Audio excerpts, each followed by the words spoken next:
Hi, Fred. How are you? May I sit over there? I'm standing with me at 76 is a little bit wearing. Anyway, my comments are directed or in conjunction with the item E under new business. And generally, I guess, getting a loan is not necessarily the course of choice, it's drugs of choice. However, I think in this case, the convergence of need, timing, and ability to pay, I think makes this option a very good one. And when I say need, as you know better than I do, in essence, the need over there is significant in amount and urgency and cost. It's on the timing, as you know, it's probably should have been done yesterday. And then, of course, the ability to pay, I think the financial status of the program is very sound. I think the projections on income can be very good for hopefully years to come. So as a citizen, I would recommend that you pursue that. Simply recommending and asking you guys to do that. Just a thought, I know you still have that $125,000 a year for 20 years or 25 years. I don't know what the bottom line was or the last resolution was. So why not morph that into a combination with this one here, and go in asking for and again, I'm not aware, what the amount is. It would be reasonable, but a reasonable amount and a reasonable split. And that way, I think you would, to say it kind of glibly, kill two birds with one stone. And that is, put some money out there. And I would suggest, when I'm talking about that particular resolution, that we look at the very dire needs. I'm not talking about sports complex, never have and never will. But simply, what needs to be fixed. And I would say those that are safety or health-related type of things. And of course, over there, that would be the priority. And just to give you an example, if you were to go in for, say, $1.5 million, maybe break it out for $1 million over there and $500,000 over here, which would serve as seed money, because eventually I think you're going to do a little bit more than that as the ability to do presents itself. And again, just a thought. I know you folks decide that, but why not? And it would do, again, a couple of things. I think it would serve you well over there, and of course, it would relieve you or remove that resolution that, in my opinion, probably is not the most reasonable, and give you a chance to come out of that with a positive approach to the whole thing. I thank you very much for listening to me. If you have any questions, I'd be glad to answer. Thank you. Sure. Thank you, sir. Mr. Jane Fraser, you're welcome to have a seat. Thank you. I'm not quite 76 yet, but I do like to sit down. My purpose here is, I know many of you know me, many of you don't, but I'm president and CEO of F&W Electrical. And I've come to kind of clear the air. I understand this is a completely different bunch than what we originally dealt with to start off with. For you that don't know what I'm talking about, we redeeded some property in the Economic Development District over probably somewhere around 6 years ago, something like that. And we haven't been able to do anything with the property because it's been landlocked. And I'm not bitter about it or anything, but we're at a point in time where our facilities, they're on 181, we've outgrown them, and we really need another place to expand to.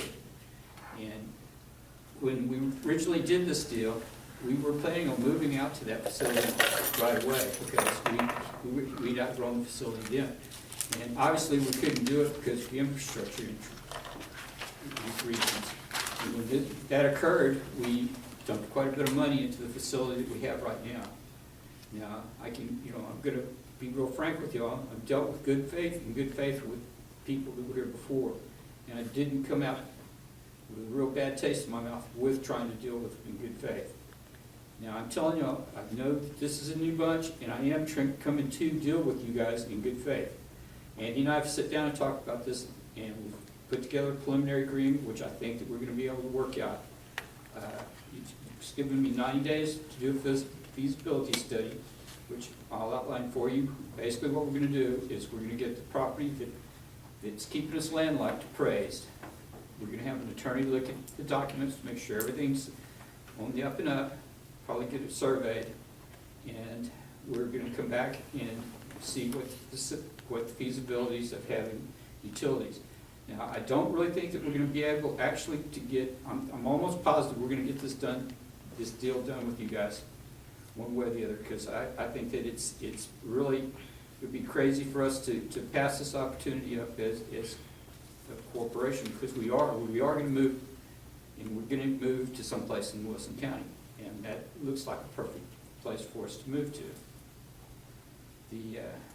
The only thing is I can tell you, we'll take a look at it in 90 days. If it doesn't look like it's gonna work, but which I'm pretty sure it is, and we'll come back to you and see how y'all wanna work out whatever's gonna be feasible for everybody. I don't know. I don't see why we're not gonna be able to work this out. And I don't know. I think that there's some people in the community that kind of feel like that F&W took advantage for the last deal. And I can tell you for sure, I didn't go into the deal with your predecessors with the idea that I was going to be taking advantage of anybody. Our whole intention in this was to bring jobs and opportunity to this part of the world. I think if y'all want to look into it, F&W has about 140 employees right now. And we're not moving, we're growing, we're going to get bigger and bigger. And most of those 140 employees live and work here in Wilson County. And I don't know, I would say we may not be the biggest employer in Wilson County, but I think we're probably one of the bigger employers. And we do want to continue to do business here. If y'all have any questions for me, or if y'all have any concerns, I'd like to hear them. Did you want to do this in the other format, or just, I thought there was another agenda item? Well, we're going to discuss this in executive session, and then after we get through, I'll contact him and advise him of yours. Because I have, as he's known, he's seen the sheet that you have seen. He's been very receptive of it. I'll put it in public that my meeting with him has been very admirable, very honorable. He's been very good to deal with. He even offered, if this didn't work, he said he would sell us the property back if they did, just to do that. Again, my compliments to James. And I'm sincere about that. If this isn't going to work out for either one of us, we'll work out something where the property goes back to y'all. Well, we're very happy that you've opened up to the discussions, considering some conversations that we've had. And of course, I want to tell everybody that I will be abstaining in any of the votes because of potential conflict of interest in the vote on this. But, when you look at all that discussion that's occurring with F&W, from my standpoint, knowing your family and knowing the people and the business that you are, I don't think the perception was ever that F&W was trying to take advantage of the situation. So that could be painted possibly by somebody, but I will just say that we know everybody really admires your family and what y'all can do with that business. Oh, we are sorry for your loss. And that's something else too that I need to express y'all too, is we're not going to have an issue with succession with our business. It's family-owned business, it's going to stay a family-owned business, and it's going to be an ongoing concern. I don't know, we have tried to be good partners out there and tried to maintain the lot, keep it mowed down. And I sent one of our employees out to shred it last week, and somebody told him, you can't shred this, and he came back and said, why can't you shred it? He says, because it doesn't belong to F&W anymore. And I said, well, that's all brand new news to me. Yeah, I thought it was very interesting, and I don't know who it was, but we are going to shred that property. I mean, They get a little bit wild out there, didn't they? Well, it's Read the rest about it, after, but it's gonna work out. I assure you guys, I'm sincere. And I think that we can all come to a mutual agreement to make this work for everybody. thank you. And I want to also say he's a new grandpa, first time, so congratulations. So thank you for coming very much. Well, thank y'all, and let me tell you, if there's anything that I can personally do in the future to help with any of those decisions and stuff, one of my first degrees that I got was in urban planning, and I know about building development, and I assure you, this is my personal opinion about the city of Floresville, or any city that really wants to grow and really wants to make something here to attract people, is infrastructure. If you have good infrastructure, then people will come. If the infrastructure comes, your schools will come, and people are going to come. And if we're looking at the future, and this is the way I'm going to tell you, some of us here are getting kind of long in the tooth. You already told us you're 76, and I'll be real honest with you, I'm 62. And this is what I told Andy. I'm willing to invest in this, and this is something I'll probably never reap the benefits for, because this is going to probably be a 20 to 30-year timeline before anybody's ever going to really see any money out of it. But I believe in the future of this town. I grew up here. I can remember when it was a sleepy little agricultural town, and there was just a few people here that decided what was going to happen. And it's grown. It's not that way anymore. This is there's an economic generating engine here right now, and I'm going to tell you what, I think y'all are sitting at a point in time where y'all can jump on that bus and step on the pedal and make this part of the world some place where people want to come and be part of, or y'all can put the brakes on and make it to where it's not. And I think that a lot of the decisions that you make in this room affect that future. And I don't know, I guess I'm kind of getting on my soapbox here, because where I see myself right now in our business, we grew our business for over 30 years. And I told everybody in my office about a year or so ago that I wasn't going to be involved in the day-to-day operations, because I wanted to be looking at the big picture kind of thing. And that's what this is. We're talking about the big picture. We're talking about something that's going to be past y'all. And to give you all an example of what I'm talking about, I don't know if you all remember this or not, but I had an old uncle that was the city manager here for a little while. And he wanted to build a park down next to that hospital to where people could come and bike and walk and that kind of stuff. And people told him it was crazy. And he said, no, we're going to plant pecan trees. And I'm going to tell you what, I think that that's probably one of the prettiest little parks in this part of the world right now. I don't know how many years ago that was, what, 30 or 40? But I'm going to tell you what, it's something that benefited this community, and it's still benefiting this community. And I think y'all's work can do that. And I pledge you, if there's anything that I can personally do to help y'all in your endeavors, all you got to do is ask. You may not want to hear my opinion sometimes, but I'll give it to you. Oh, we'll want to hear it. But I thank y'all very much for your time. Thank you. And if there's anything I can do, let me know.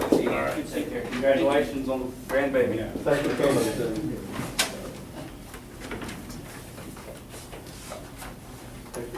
Miss Pat Brown, you're on the list, you on the same thing? Okay. Well, I'll just tell you I'm as old as you are, so. So, You have anyhow. to do that going around the whole. Yeah, y'all all gotta give your age, we're gonna see what happens. Anyhow, I'm here as a real estate agent, real estate broker, and I am just asking for consideration for our company too, as I know that Diana works for me, but I do have other people that work for me too, who also sell things.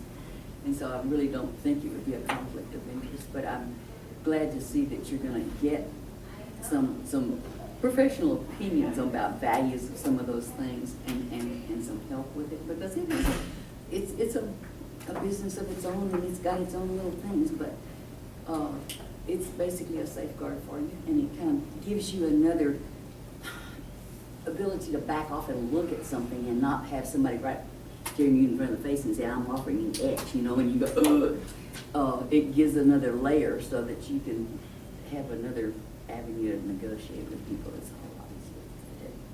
And that's basically what we do, we're the middle guys that get arrows in both sides. So, I just ask your consideration. Okay, thank you. Be allowed to at least ante up and see if we can get selected by you. Okay.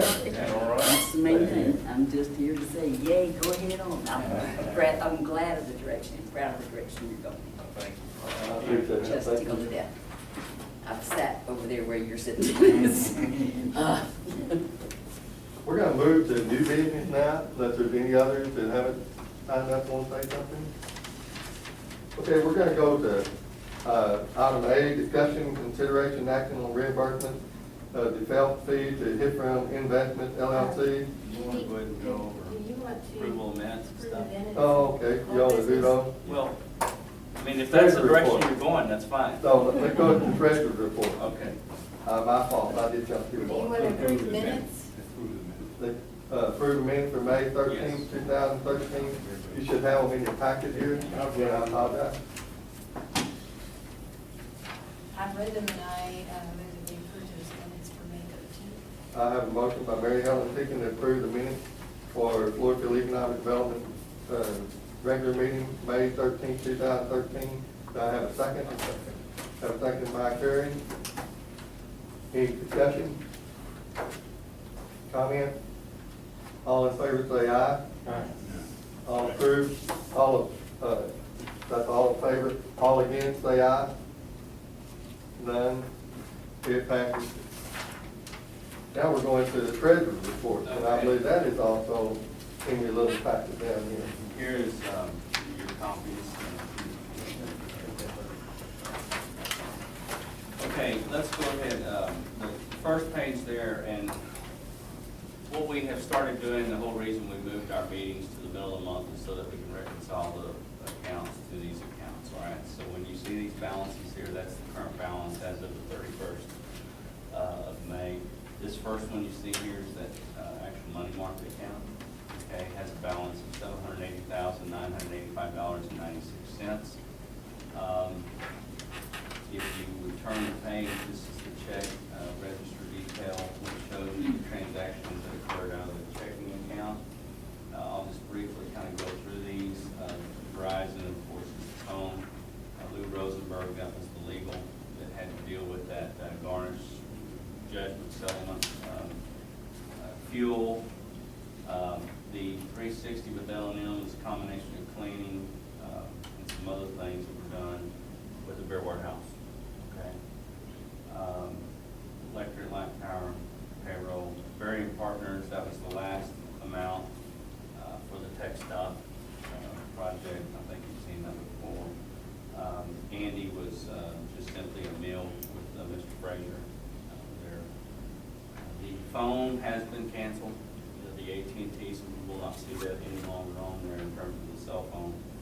Howard's bill takes into consideration the end of March through May, having to do with all the different wording in the contracts for the business park that had to do with conformity of all easements, getting it the same language, various assortment of different things that occurred there, some of which you'll see tonight, Kathy, and then payroll. So that kind of sums it up. Now, I will tell you that, and you know, Ram can attest to this, that I've spent a good number of hours there at the office, kind of going through all of these categories, and this is a report showing you October through May 31st.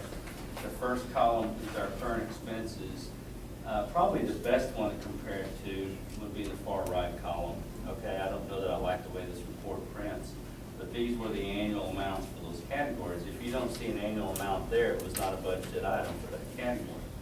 So the first part here shows you income. And what we've done is we've broken it out by the transaction. You see there the real estate. And then you come on down a little further. When you see legal, you'll see the legal in the expense area, 2 acres Lone Oak Rodriguez. It shows the legal fee for that. And so we've tried to break this down per project so that way you can see what we're spending And before, it was kind of lumped together in just one line. And we've gone through all the invoices, because some of the invoices have multiple items on them. We've broken them out based on the work they've been doing at the different sites. So I feel real good about where we're at now with the expenses in terms of a detailed breakout. We had to do some consolidation in terms of categories. And moving forward now, it's a whole lot easier because we can just look at this and see. Let's turn to page 3, for example, and I'll give you an example. See the Rancho Grande Business Park? There was actually a couple of categories. One was Martin property, one was business park. Well, we consolidated that into one to show you the different things that have been paid pertaining to that park since October. Okay? And, you know, that kind of gives you an idea how it's now all broken down.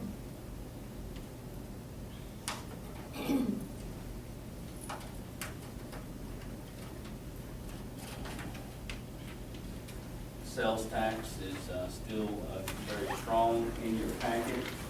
You have a report that shows you, read like this, that shows you our sales tax. And comparative to the previous months, you look at the previous fiscal year, you know, in May it was $63,593. Previous year was $58,276.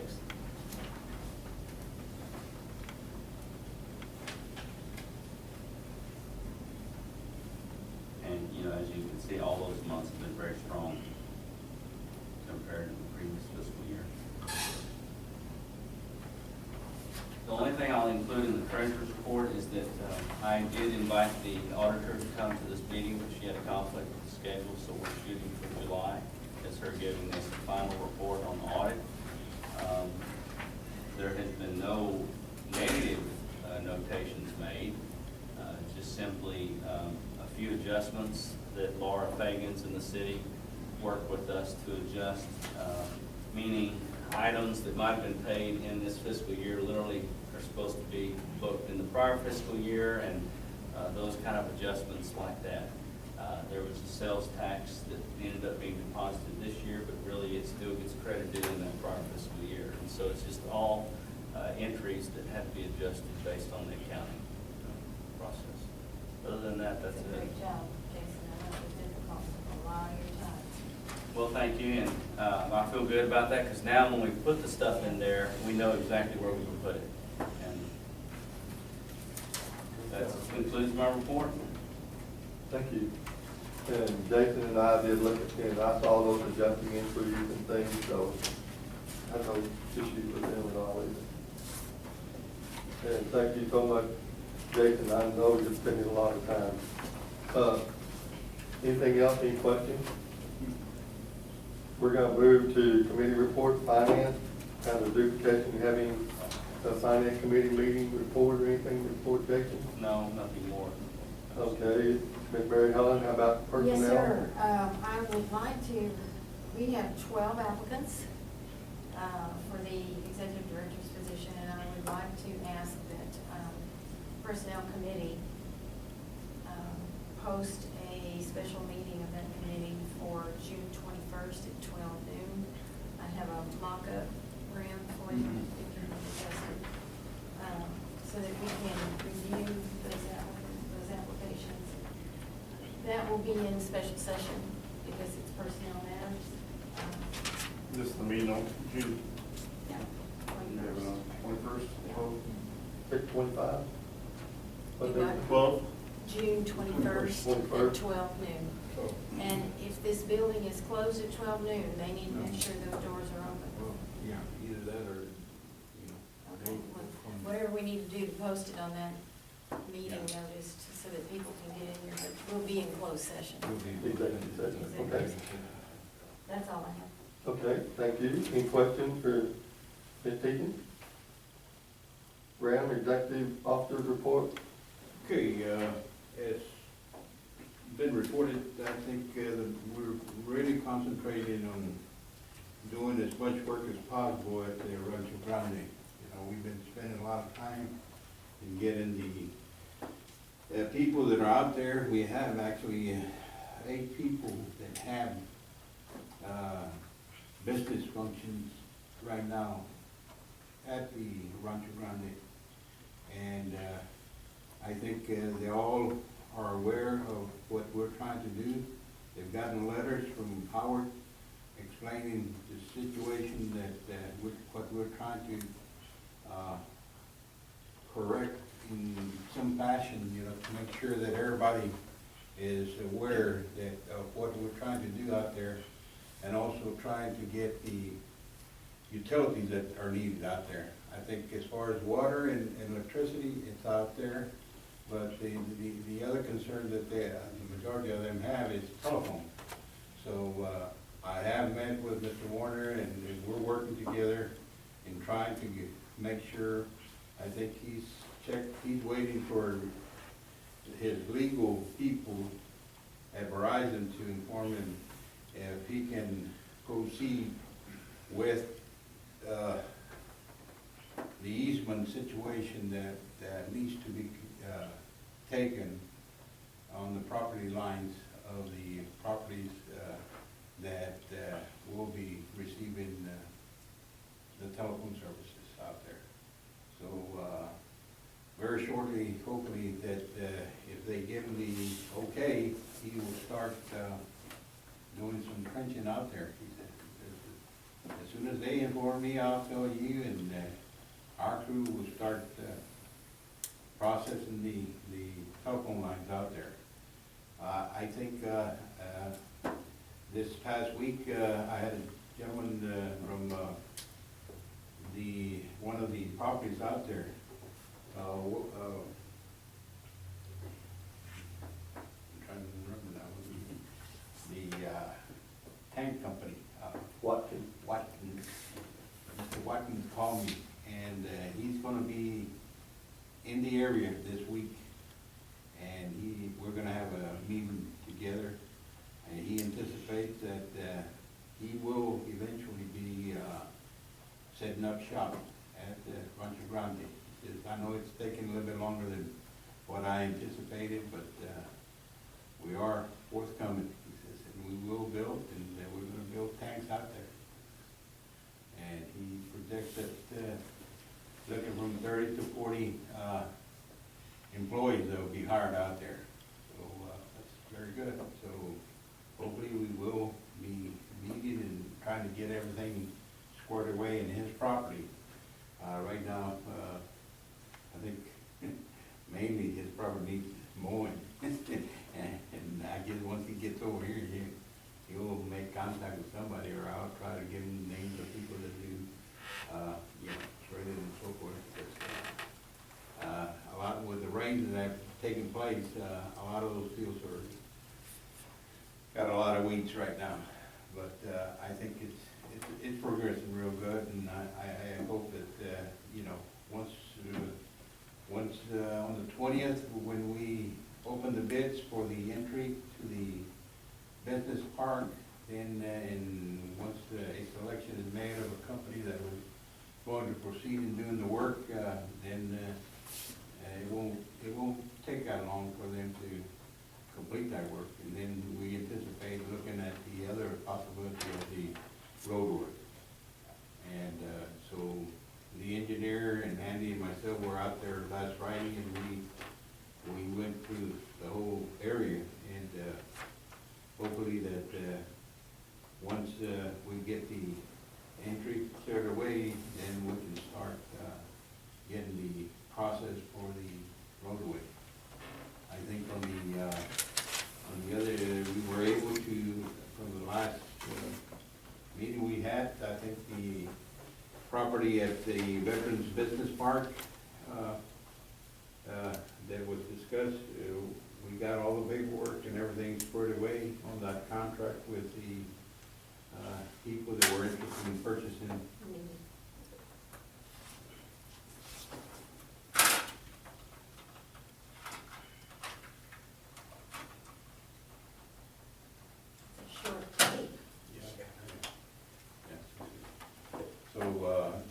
Myers purchased that property, and they purchased only one lot, the corner lot. And we're proceeding to get everything, they signed the contract. They were anxious to get that thing squared away and put it in writing. So I think I met today, which last week and today also, with the people at the Oakland Hill Apartments. And the foreman out there told me that they anticipate that by July, August, some of those will be finished, or most of them will be finished. So a lot of people have been inquiring, they've been calling the office, wanted to know if we know who's going to run them, you know, and the only thing I've done is refer them to the main office, you know. But eventually he indicated that the first thing they're doing right now is finishing the office complex for the apartment there. So they will have somebody on site probably first quarter of July. How many units? is there? Approximately 250. I don't know what the traffic is gonna be like on that little street there, but on each end, whether it's on 181 or the business loop, it's gonna be havoc getting in and out of there. I hope TxDOT's ready to put up some lights, because I'm telling you, it's gonna be a mess. Yeah, eventually it will be a heavy traffic area. And hopefully that the city, see, there's a street that is supposed to be built. To cut through? Yes. Yeah. From, 97 yeah, across up to 97 on up to Paloma. to Paloma Drive. So. That would be helpful, but it's still gonna put Yeah. on 97. Oh, yeah, oh, yeah, Right there by the EMS. right. But, Isn't it? Isn't that where it cuts in? Yeah. Is that where it's supposed to be? yeah, so it cuts in between the apartments and the state Yeah. office right there. You know. The other thing that I'm going to mention is I believe that the project over there that we were involved in with McCoy, I think they've taken care of that project already. They finished the underboard. Yeah, It looked like they were packing dirt down today. yeah. So shortly, I guess, you know, we will be eventually having to. So 181 didn't cave in, so I guess we were all right. Yeah. I would want that liability. Yeah, but that's about the things that have been going on, and like I say, we're working and working with the city also, because eventually we have a project there at the Veterans Park where the city's gonna join with us in extending the sewer lines at the bottom of the or right in front of the Veterans VA home is where we have a manhole for the sewer line, and it needs to be extended to the adjacent property where we sold that lot on top. So the city is going to do the trenches and extend the sewer lines, to the property area that needs to be extended. And then what on the budget? Yeah. Yeah, the only thing I would mention is that I've had a San Antonio firefighter that is just briefly in just informal conversations saying that he was gonna reach out to the local fire department about just some concerns they have about our protection, you know, in terms of, you know, when you start getting 3-story buildings and things like that. So that's We've just got something several that of if them. it's not already being discussed at the city level, that you might make that contact with Andy and just say that some local citizens that are with the San Antonio Fire Department have mentioned some things, wondering where we're at on some of that, because I know it will have to be addressed eventually. Yeah, I know that there's been several meetings, I think, that Andy has met with some of the firemen. And, so it's in discussion right now, as to, you know, and what's good about it think, my understanding is that the fire department association had X number of dollars that they were willing to invest in possibly another truck or a ladder truck or whatever, but whatever's necessary, and eventually get the equipment that they need, like. Oh, because, you know, Type of car. Mr. Fraser just mentioned infrastructure, that's one of the issues, you know, and so companies start looking at those protection issues when they come into town. I don't know that it's a street, but why is that area, that street that goes behind the VA out towards where Sakinas lives and that J Street? Yeah. Why is that blocked off? Well. Does that land actually belong to the VA and they don't want you traveling? Well, that would be another avenue to get out of that place. When you've got that many people locked up in that, I mean, that's, I don't know, I just think that's a dangerous. The VA at one time, previously, when the VA nursing home was built, we had all agreed that it was gonna be used as an exit, you know. Also, didn't they use it for delivery service through Yeah, that? That's what they- And then we started receiving citizens complaint from that area that, you know, they were driving real fast through that area, you know, and. Well, welcome to the club. See, what street doesn't have that going on? But when you look at EMS and fire and being able to get to that, and you've got 200 units going up, I don't know, if something were to happen out there and you've got to get 200 people evacuated out of there and, Oh, yeah. you know. Well, that was the main purpose of putting the street there, you know, so that the Mhm. fire department wouldn't have to go Right. all the way around. They yeah. could go through there. And eventually, I imagine that, you know, it still can be used, really. I know that, there were people, you know, there in the immediate area that were sort of complaining, saying that, you know, all these things were happening, noise. So the council at that time just said, well, In terms of keeping Veterans Drive, is that the Yeah. road there? Paloma Drive? Paloma. Yeah. Who's responsible for keeping that cleaned out along the road? Is that the city? City. Up to the curb there? yeah, okay, except. But then, of course, we're maintaining our existing Yeah. properties we own, but they maintain them. Yeah, city. Because I was just noticing that that needs to be probably mowed there. Yeah. Anything else? No. Yeah, I'll move on to, again, I apologize. Discussing consideration of reimbursement of felt fee to Hiffield Investment. That's the Texas Department of Health and Services out there on Paloma Drive for infrastructure work completed in Veterans Park. Let me tell you, I'll give you a little bit of background of where we are on this and what happened. Back in December, Dave McMillan was still president, chairman, manager of Phelps. We were having a discussion, and he asked me at that time, had FEDC agreed to pay for the electrical contact extension from their line to this building? And I told him, I don't know, I'll get back with you and find out.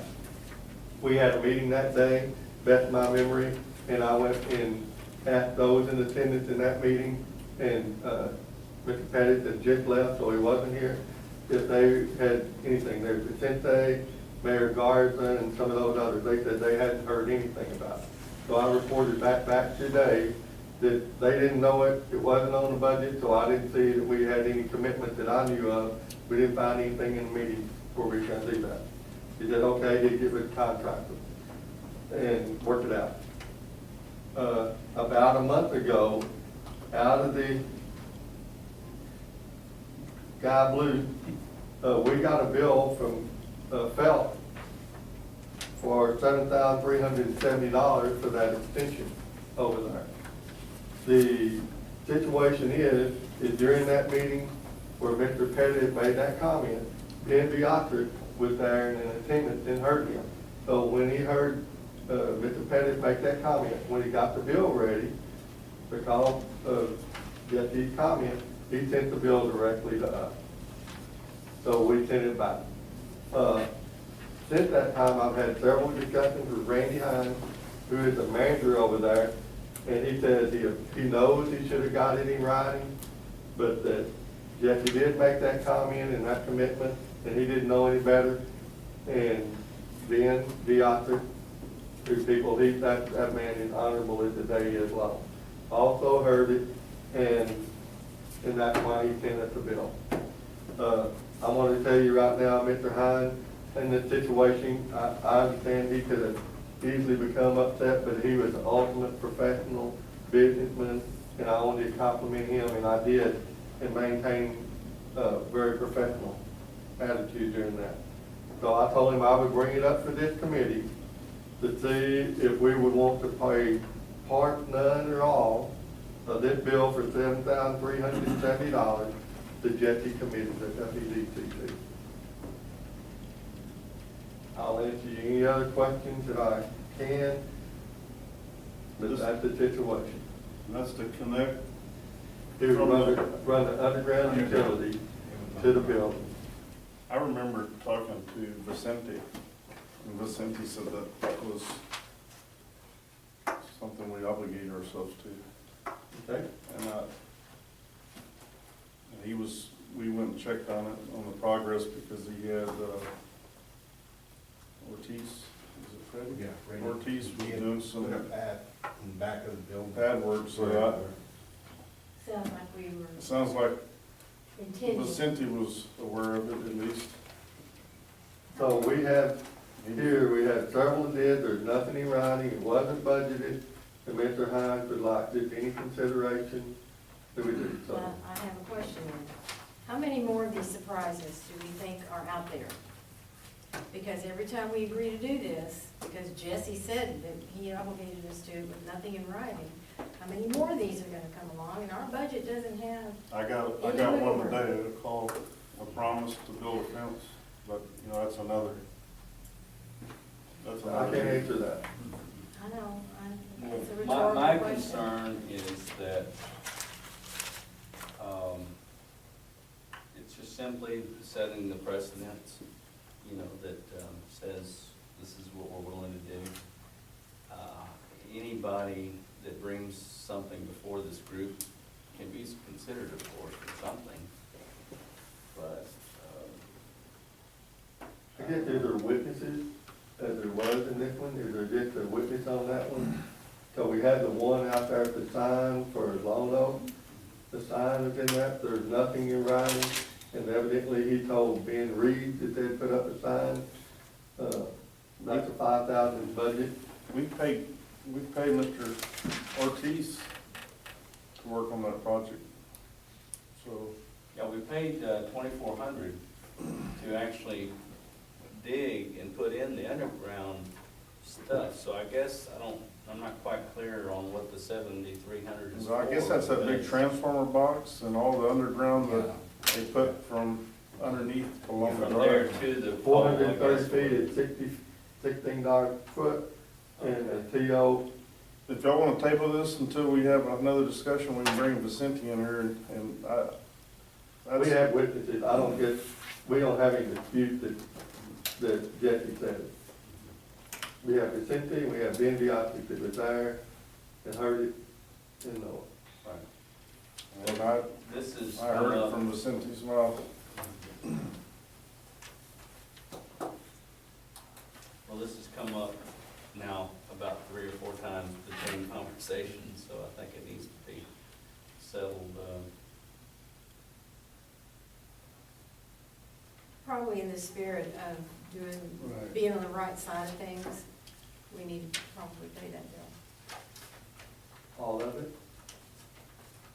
You think he would work with you half of it? They're willing to take whatever.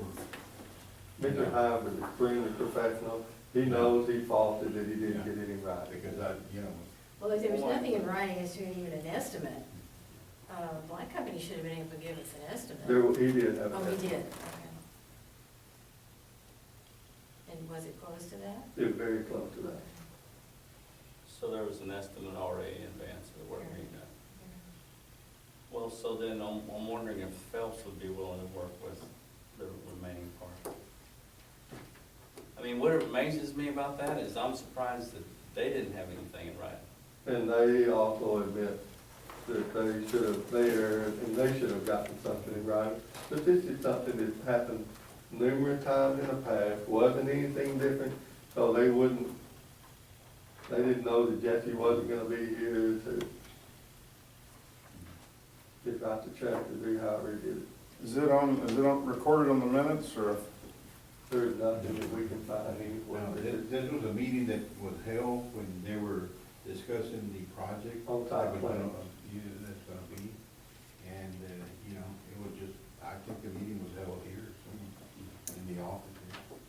And, these people were present, you know. What can our budget afford? That's why I'm saying, you wanna table this until we have a discussion with maybe Ben and Vicente? Well, he's already had the discussion. Ben's already confirmed it. Yeah. Vicente's already confirmed Vicente's it. confirmed it, and we promised something to someone, we need to, you know, do what we told them we're gonna do. So, what y'all's motion is, be this.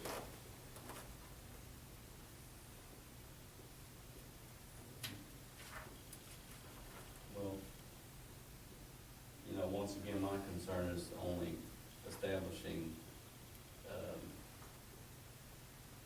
sequence, a series of these types And I of think, payments. and I understand what you're saying, but if we have something that FEDC promised, and we have witnesses, more than one, multiple witnesses, that can confirm it, it's one thing than just a hearsay of one person and it's out there, he Do said. we have statement, can we get, I would feel more comfortable if we had statements from Ben and Vicente that said, yes, I agree. That could be a condition of this if you wanna do that.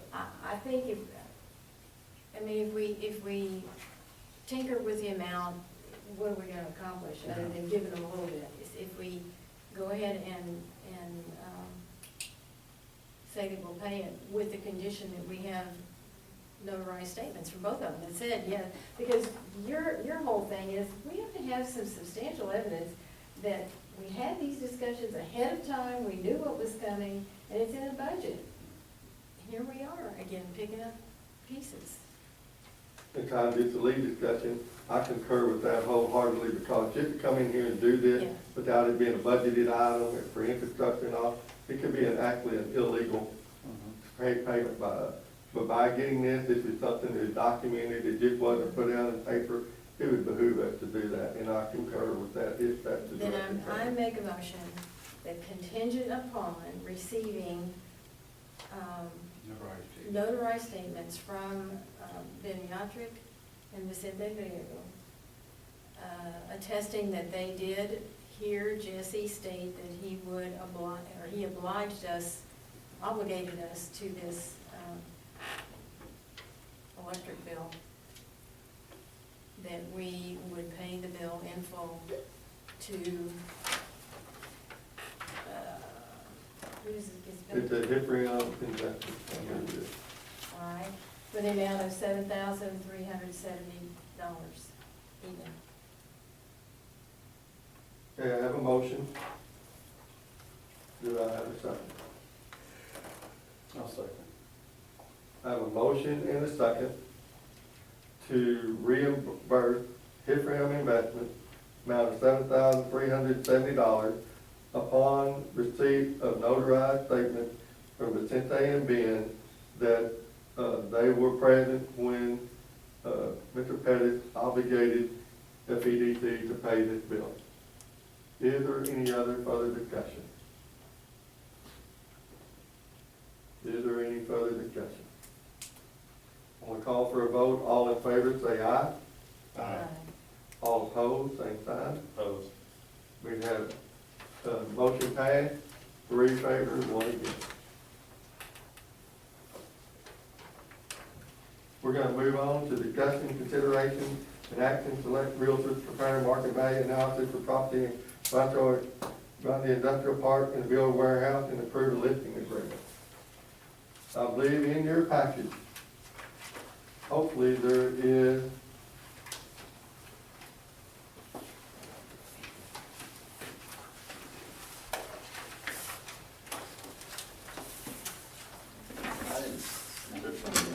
well, I printed out just in case that Get another one here.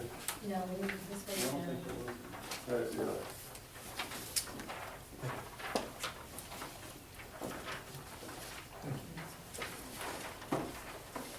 Upon, request from the committee, Ray Lambert and I met to discuss and take in some of y'all's issues of where you wanted to go about, for all the reasons that Ms. Brown mentioned about us selecting a realtor to help us determine values and market is the reason that we're doing this. So what we did is we listed some criteria that we would want to have with this realtor, which are items A through I. Real estate business must be located in Floresville ISD, must be listed on the MLS, must provide FEDC with reasonable marketing analysis if we select them, must advertise in Wilson County News, must be willing to accept a 5% sales commission with the normal closing expenses. If they start giving away any other expenses, any of those sales, the cost will be deducted and commission paid on that. Listing will be for 6 months. Only one property will be listed with one realtor, real estate agency with multiple sales persons. We'll have one chance selecting that company to be listed. Realtor serving on the city Floresville council are not eligible. Now that's put on there because that's actually a law. Where you can't do services to somebody on the council and things like that. So that's, so the real estate selection process is what we do, is we put these people's names in a hat and draw them out. Now then, when we draw them out, it's gonna be rotating for future. So if you get drawn now, and we list the property later on, your name is out until we come back around now. When we went through the listing as of that date of our meeting, we went through, and there were 4 companies that we saw that met all the criteria that we listed. I'm not saying that some that have opened up business, like Bradfield Properties, has opened up since then, but we did it at that time, and I'm not saying that we may not have missed somebody. If we miss somebody, they're gonna put on the list and they'll